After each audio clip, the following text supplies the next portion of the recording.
everyone, welcome back to the Broadway and Beyond video podcast. My name is Sarah Corey, and today I have on Hunter Ryan Herdlicka, who most notably played Henrik in the Broadway revival of Little Night Music.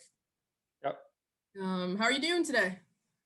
I am not bad. I'm actually visiting my family in Texas right now, and you expect it to be like real hot even in the winter, but it's like 35 and pouring rain. But I'm kind of enjoying it because it's a nice change.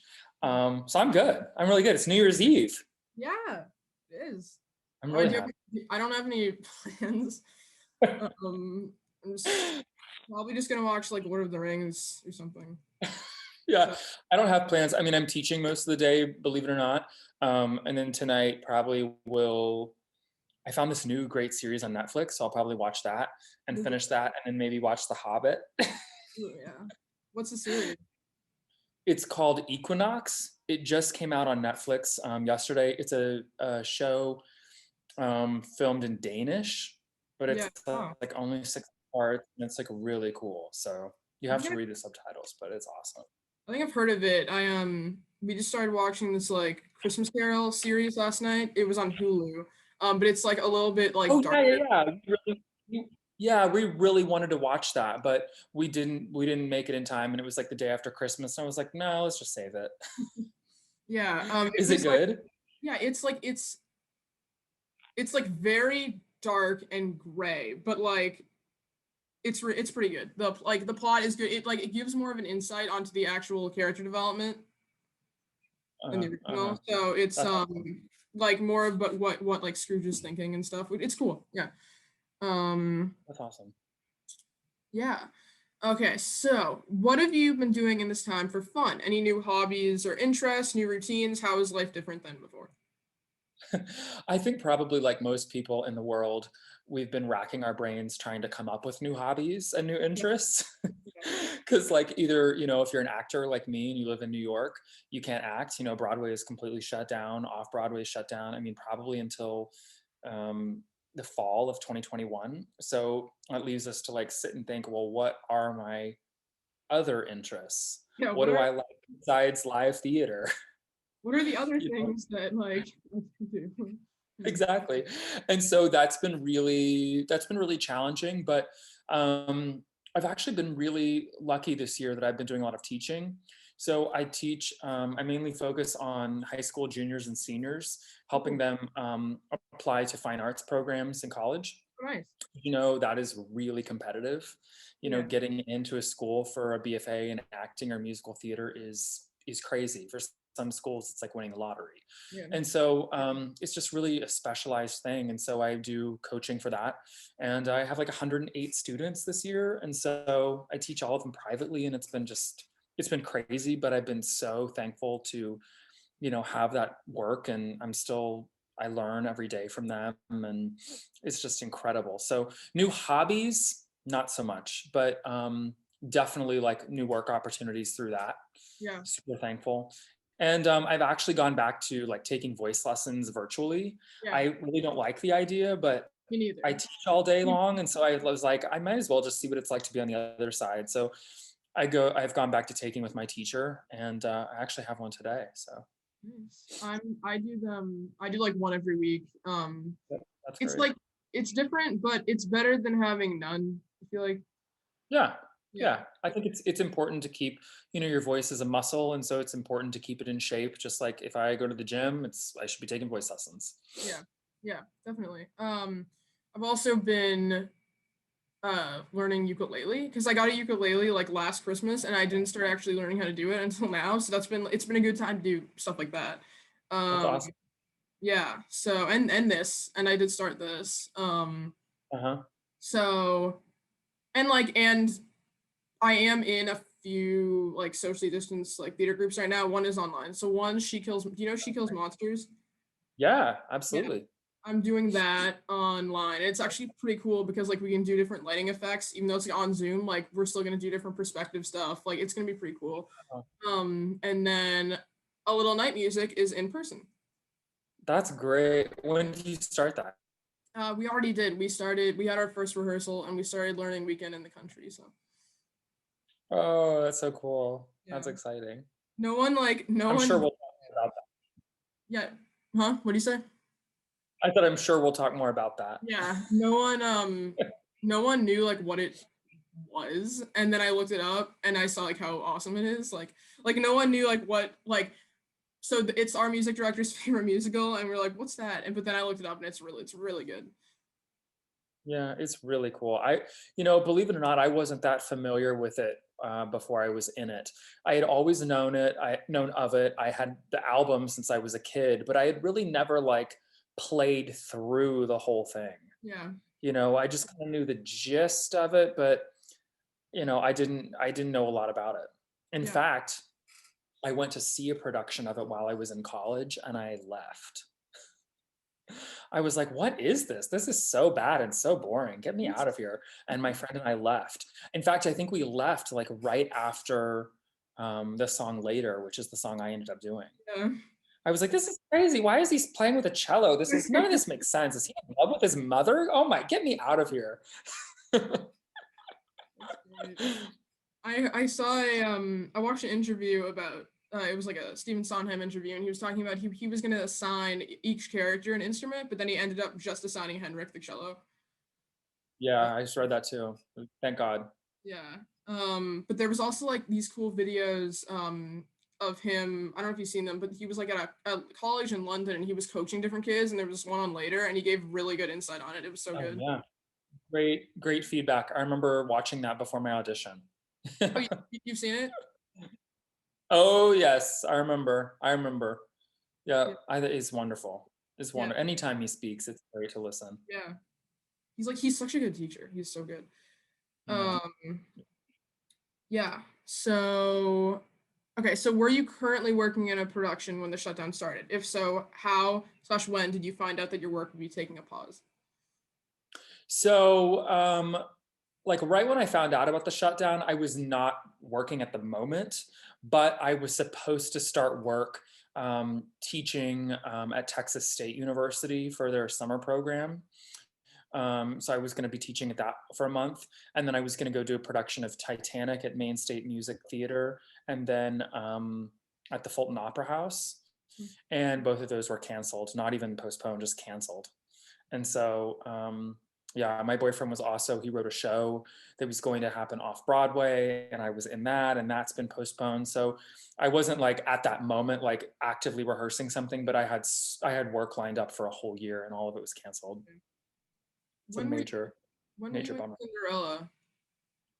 I did Cinderella in the fall of 2019. Okay. So like the end of 2019. Yeah. Right before the new year. It feels like it was like a month ago, but it was a year ago now. Wow. That's crazy. Yeah, these months have like gone by really fast for me. Yeah. I think for a lot of people, I think we complain about like days being slow and things like that, but ultimately when you look at this past year, I mean for me and my boyfriend, it's flown by. Yeah.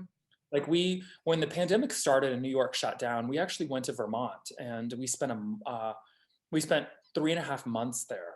Wow. In a house. And because we just didn't want to be in the city, and we ultimately we were talking last night and I was like, isn't that crazy? It feels like we spent like a week there, and it feels like it was just yesterday, and it's now like it's almost a year ago, and we weren't there a week, we were there 3.5 months. Yeah. So I went down in October for a few days. We were going to see you know Joe Iconis? Yeah. Yeah, we went to see a concert that he was doing there. So we did go down there in Weston, Vermont. But like yeah, we went to Martha's Vineyard for like a week, and that feels like so long ago for some reason. I don't know why. That was back in the beginning of June, but that feels like a long time ago. I don't know why. But everything else feels like it was like just yesterday. But yeah.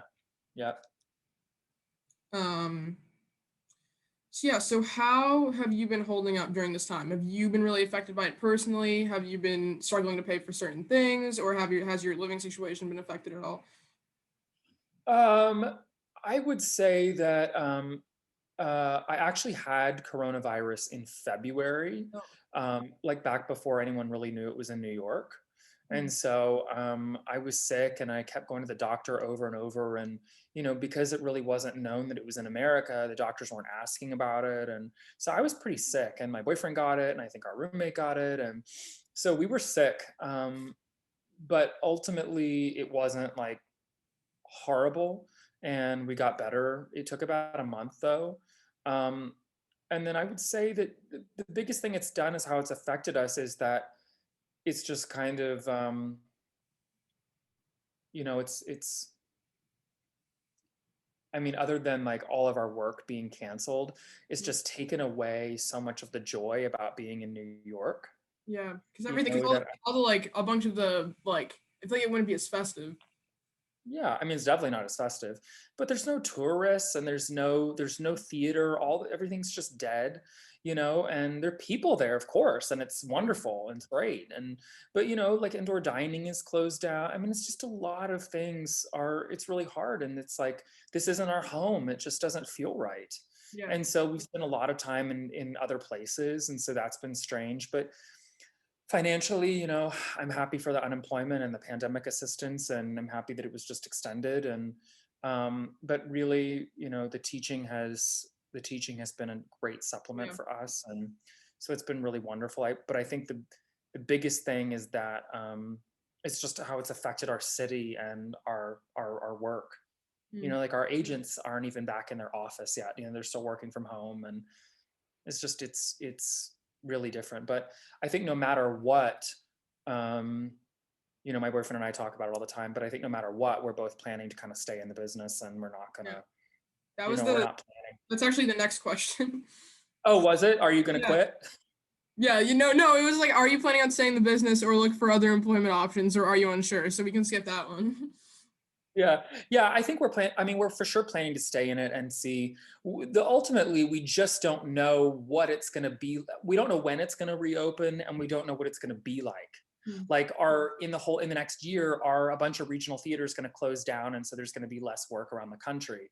Are, you know, Broadway shows, if 30 shows, they're not going to come back at once, but if there's like 5 shows that come back or 8 shows that come back, most likely they're not going to be the shows that are going to employ my boyfriend and I. You know, they're going to be like Hamilton and Lion King, and not shows right for me. You know, so we just have to see what is it going to be like. But I think we're certainly not ready to like throw in the towel. And you know, we fantasize about doing it all the time. You know, everyone in the business is like, well, what else could I do?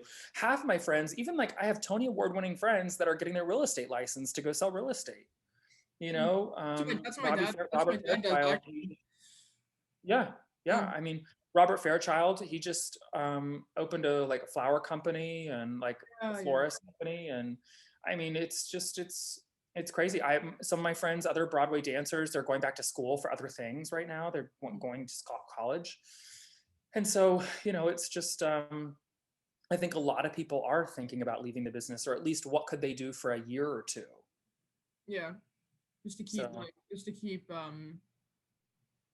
earning, to keep money coming in, for a bit, because ultimately, even if you're just loaded beyond belief, you know, it's like you can't just sit in your house all day and night. You know, like you can't really travel a lot of places. You can't go internationally. So if you're like, well, I want to go to France, like you can't do that. You know, so it's like no matter how much money you have, you can't even do anything with it. We were supposed to go to England in March, but I don't think can Americans go over there now? No, I don't think so. Not because definitely not to England because of the variant they found of coronavirus. And also the West End like kept shutting down. Like it was open and then it shut down again, and then it was open again, and then it shut down again. And I think like 2 shows, I think it was like 6, and everybody's talking about Jamie. They opened up, but now they're gonna be shut down again. So. Yeah, absolutely. I think you can go to Mexico and some places in like the Caribbean, and I don't think you can really go many other places. That's it. I applied for a job in Canada that was supposed to be filming in March. I don't even know if like people can come in from America by March. Maybe, I don't know. You could go in if you got a work visa. Yeah. Oh, okay. So like if you got the job, like the company would help you get a visa and you could go in and work. Okay. Oh, that's good to know. Yeah. Yeah, I just got like a, do you know The Dining Room? Like it's a The play. play? Yeah. Yeah. I just got a role in that in the there's gonna be like a interregional theater in New York. They're gonna be doing like a filmed only a few people at a time version of it, and I just got something that I'm gonna be coming down in the middle of January for that. So that'll be Oh, interesting because we haven't been to New York since like last December, so that'll be interesting seeing how it is now. that's great. That's great. Um, so yeah, that's in Harlem, so not like quite in the Yeah, right. Times I hope Square. it happens. I Um, love that play. hmm? I love that play. Yeah, yeah, it's pretty good. I just found out about it. It's interesting learning about like I've also learned about a bunch of new shows like Little Night Music or this, like ones that I probably wouldn't have heard of otherwise. So Yeah, right. My high school did The Dining Room. I was too young to be in it, but I remember seeing it a couple times, and it's great. And it's very, on the paper, it doesn't seem like it's about that much, but it is. It's very deceiving, and really bringing a lot of the backstory to those characters and the roles, and it's a great show to work on characterization. It's a yeah. great show. Definitely. Um, so have you been able to see, I know you see your boyfriend, but family members and friends much? Well, we're staying right now with my grandmother Okay. because she lives in Texas. And so I see her every day, all day. So that's great. And my only other family member really is my father, and he lives here in Dallas. And so we see him often. We see him often. And then that's it. I have a really small family. And so um, I've seen a couple friends. We've taken a couple trips to New York, and I've seen a couple people there. And but no, that's a really hard thing about not being home, is not seeing our friends. And even if we were there, like which friends could we see and how many could we see? And knowing that we've both had the coronavirus, we're probably a little bit safer, than other people Yeah. against catching it right now. But there's still a lot of people that haven't had it, and we have to be Okay. cautious of that. Yeah. Can you get it again? Or Well, we really don't know. I mean, there haven't been that many cases of people that they think have gotten it a second time. They've yeah. kind of said that those cases that they, were in the news originally about people getting it a second time were actually people that just had it for a very long time and were getting false negatives. Hmm. So, like, they would say somebody has it in July, and then they tested positive again in August, and then they finally tested negative in September, but then tested positive again in October. Yeah. They're basically saying that those people had very unique cases and that they just lasted a really long time. Yeah. I guess you wouldn't know if you had no symptoms. Right. But I think it, right. And I think if people were really able to get it a second time, at least within a year, the same year, because we're still in our first year of this, that it would be like a massive news story.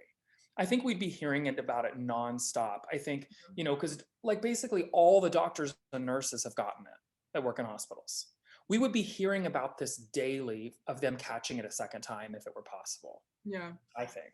But Yeah. I'm not a doctor, so I don't know. Yeah.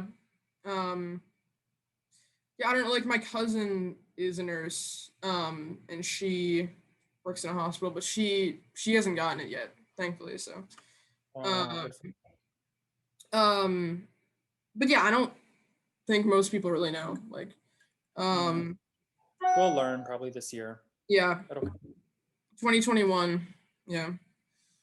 Um, okay, so has anything positive happened to you during this time that might have not happened otherwise? Sure. Um, just the time out of the city, it has its disadvantages, but it's had its advantages. New York is like the busiest, most stressful, expensive city of all time. Yeah. Excuse me. And so I think everyone that lives there needs time away from it to like recharge. And so there have been lots of times where we've enjoyed being out of the city. Excuse me. We loved the time that we were in Vermont. We lived on a lake, and we loved that time. Yeah. Um, and some of the traveling I've been able to teach. I taught in Atlanta. I taught in Tennessee. So some of the traveling and visiting some universities. that's been a positive thing. And the teaching, getting to interact with my students every day has been super positive. Seeing family has been positive. The unemployment has been positive. I think a lot of positive things. Yeah. A lot of negative, but a lot of positive. Probably more positive than negative for me. Yeah, I've definitely made like connections with people that I wouldn't have because people are too busy Right. that I otherwise. And I met my drama coach who's from London, who I work with every week. That's I don't, you probably don't know her, but Kirsty McLaren, she was in Fiddler on the Roof on the West End. wow. But she's the girlfriend of Scott Folan, who played Jeremy in the London Be More show. Oh wow, that's awesome. So she's a really good teacher. But yeah, I wouldn't have met her. And I wouldn't have made this. Yeah. So yeah. Really important. It's really important for us to stay creative and stay active like you're doing. Yeah. You know, it's really, really, really important. Yeah, definitely. So who or what inspired you to become an actor? Also, any advice for aspiring actors? Gosh, who inspired me to become an actor? I don't really know. I mean, I grew up going to see national tours of musicals constantly in Dallas, you know, and I think my first one was like in second grade. And so I saw like Hello Dolly with Carol Channing. I mean, that was like my first show. That's crazy for like Carol Channing to be your first live performance. Mine was Matilda. Matilda. So you know, it's I guess probably going to that really affected me. And right after that, I saw the national tour of Sound and Music and the national tour of Cats, like all in the same year. And I think those just had a massive impact on me. And my grandparents immediately, you know, they got me the cast albums and put me in voice lessons. And so I think that was a really big impact. But as I got older, you know, I think certain performers, like, I mean, Bernadette Peters, of course, Elaine Stritch, of course, Stephen Sondheim, of course. Those people just had massive impacts on me growing up. And so to get to work with them in my Broadway debut was crazy. I mean, I never imagined that I would get to like work with Bernadette Peters. Never. Yeah. Never. I never imagined that I'd have her cell phone number and we'd text. You know, like I couldn't, like I never could have dreamt that. You know, that was definitely, I mean, aside from being on Broadway and making my Broadway debut, that was definitely like just the best part about being in Little Night Music was having, you know, it was Catherine Zeta-Jones and Angela Lansbury started. And then after a year, Bernadette and Elaine replaced them. And so that, I think, was just, it was a dream come true. It was the best like gift I could ask for. It was just, it was wonderful. So which one, who was the daughter of the original what's her name? Of the original Frederica? No. Who was it? Desiree? No.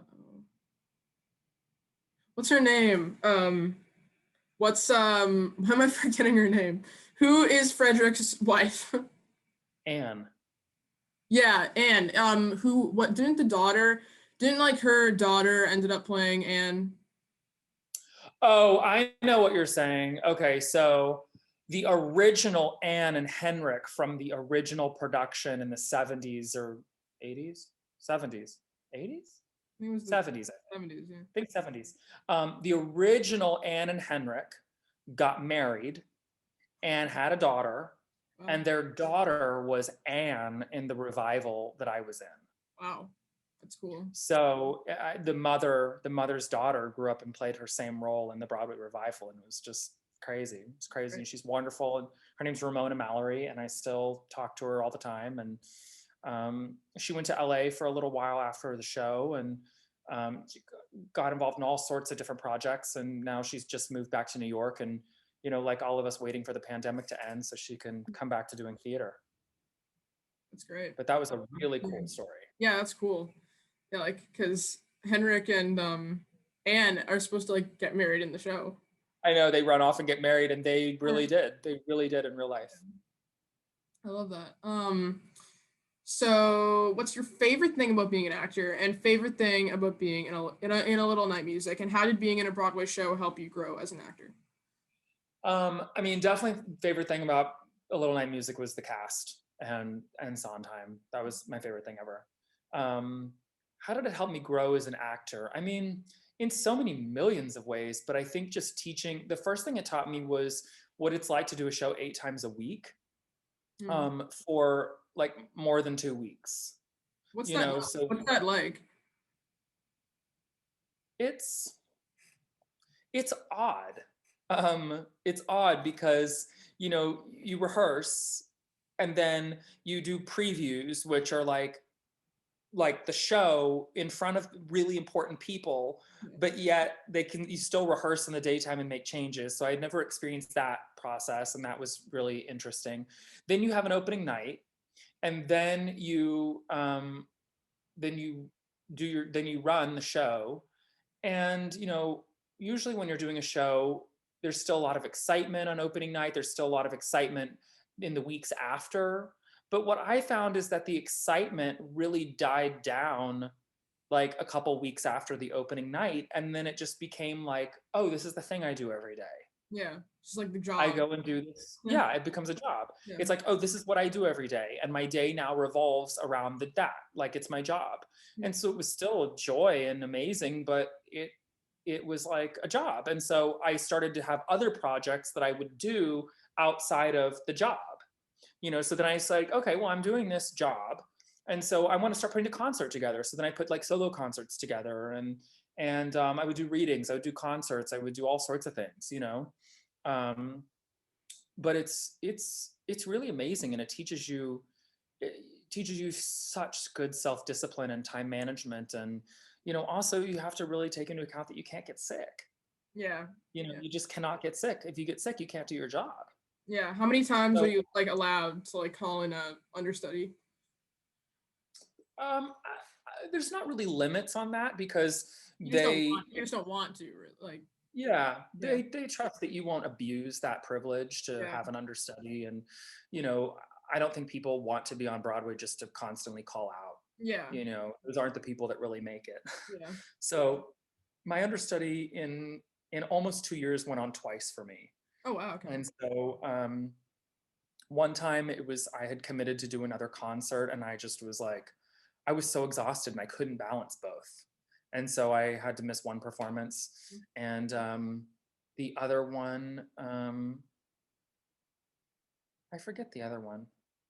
The other one may have been the exact same reason. Yeah, I can't remember. I think it was the You never got sick?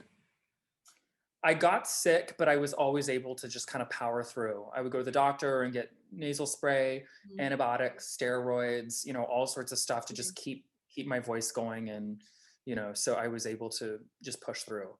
It's really interesting because once you do the show so much, vocally it stays in your muscle memory. And so I found that I would often my voice would I would lose my voice a little bit, but I could still sing all the music from the show perfectly. But I couldn't really sing anything else because my voice would remember, and I just knew that I had to do it.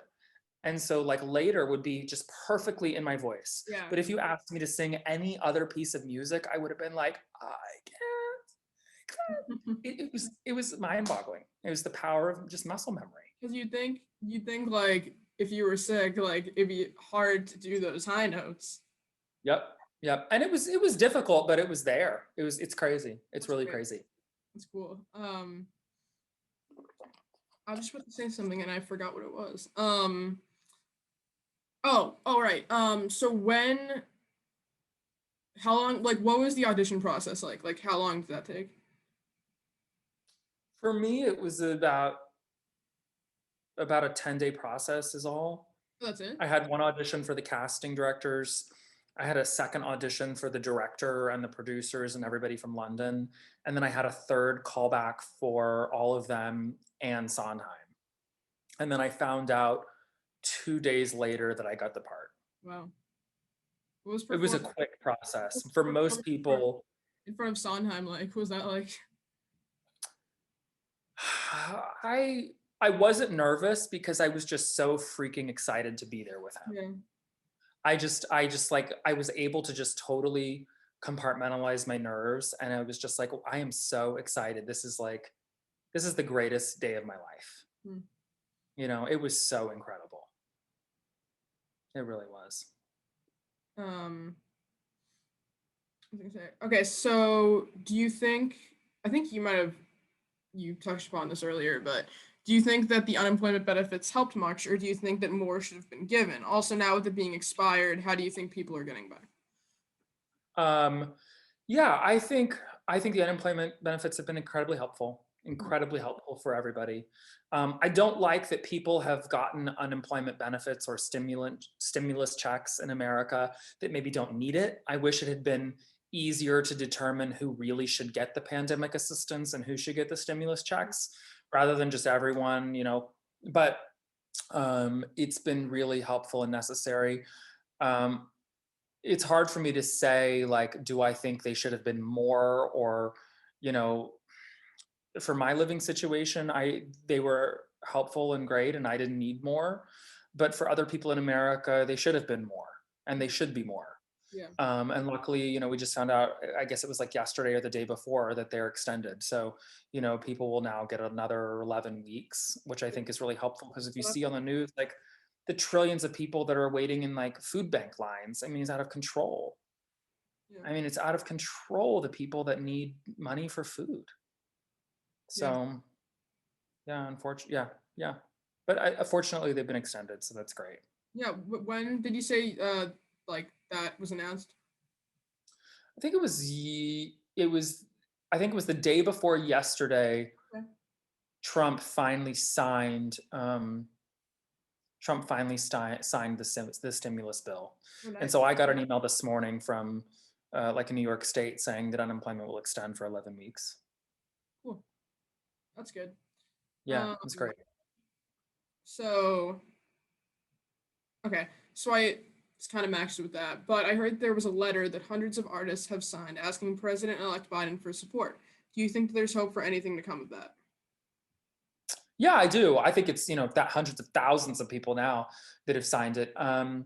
They did pass some funding in the stimulus bill for the arts. And so that was a really great thing that kind of Chuck Schumer pioneered. And that was really important. And thank God we have that. I do think President Biden will be um, more understanding and more aware of funding for the arts. You know, he's a strong supporter of the arts, and so are a lot of people that he's appointing. And you know, Democrats, I hate to say it, but Democrats are um, much more understanding of the arts community and all the people that are in that community. And so I do think that I think there's definitely much more hope with him.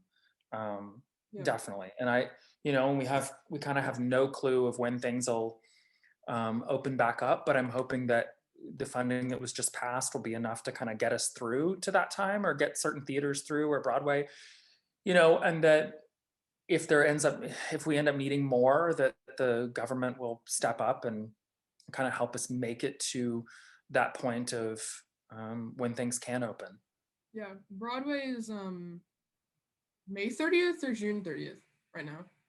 Well, they're saying kind of like June 30th, I think, but all of my friends that are like major people in the industry in New York are saying that's really not going to be until the fall. Like, that Broadway shows aren't going to open till the fall. There's rumors that like Hamilton may try to open in July, like July 4th, but for other shows, it's just not possible, because you can't put people in a Broadway theater until the vaccine has been distributed to everybody. And not everybody is going to have had access to the vaccine by the summer, and Yeah. so it's the summer is just really not likely, especially because the coronavirus isn't slowing down. I mean, today's New Year's Eve, and it's our worst day since the pandemic started. So It is? yeah, there's not any signs of it slowing down, Yeah. you know. It's really Yeah. crazy. So that if that does happen, then it won't. go to the fall, that will go to the fall, that'll have been over how many months over a year? Because when did it? Yeah, that'll be probably like 15 months or something like that. It's so long. 16. I know. That's crazy. And I think a lot of it'll change. I mean, they say that they can't have social distancing on Broadway, so it's going to have to be people that are vaccinated and sitting next to each other. But I think other things, I mean, I think other things are going to be different. I don't know what, but you know, I think a lot of things around the industry are probably going to be different. I'm just thinking about think about a socially distanced Little Night music. That would socially any musical. But I mean like a musical that involves like a lot of contact. I can't imagine. And people are they're trying to do socially distanced musicals, and I can't imagine how it's working. Yeah, we did Addams Family. That was a while ago. It was before, now things are a bit worse around here, but and they just cut out like Gomez's and Morticia's dance, but that was kind of it. I mean, we were distanced, we always had masks on, but like it was, they were trying their best. Yeah. It's crazy. It's crazy. Yeah. So this is the last question. Okay. Okay, we literally talk about the thing right before the next question and all of these. So what do you anticipate? I'll just read it like the block question. Okay. What do you anticipate when things open back up? Do you think that people will be hesitant? What do you think will have changed, such as stage dooring? I guess we didn't talk about that. But. Yeah. I don't know if people will be hesitant because I don't know where the vaccine will be at that point. Yeah. I think without the vaccine, people will certainly be hesitant. You can see like movie theaters are open and nobody goes. So people are definitely hesitant. But will people, sorry. What do I think will have changed? Yeah, stage dooring probably changed, gone. Probably, guests backstage will not ever happen again. Never again, like ever. I mean, I can't see it happening in the next year. Yeah. I can't see it happening without, every person being vaccinated. It's just, I think other things in the theater will probably be changed, bathroom lines and concessions and drinks and bar and all that kind of stuff. Those bathroom lines, those long bathroom lines. I know, they're terrible. They're really terrible. But I think everything will probably be a little different, but I can't imagine stage dooring being a thing. Yeah. Unfortunately. Yeah. Yeah, at least not like you said for like a year or two. Yeah. Yeah. Awesome. Is that our last question? Yeah. Oh, that's awesome. That's awesome. That was great. You answered those really well. Thank you. You asked them really well. Thank you. It was really awesome. It's great to, be able to connect with somebody new and to talk about really our lives and what's going on with the industry, and hopefully shedding some light on some things in the industry people don't know about, or stuff in the pandemic. Thank you for having me. It was really great. It was a Henrik to Henrik conversation. That's right. I can't wait to see like a video or something of you doing it. Yeah, I'll definitely send it to you. Yeah. It'll probably happen in April. Maybe we'll see. Depends. Okay. So yeah. Awesome. So yeah, thank you for coming on. And so for all of you watching, I'm gonna put a link below to donate to Broadway Cares and the Actors Fund, and I'd really appreciate if you guys donate to them, because it'd be big help. So thank you. Awesome. Okay. Thank you, Sarah. Thank you. Bye. Bye.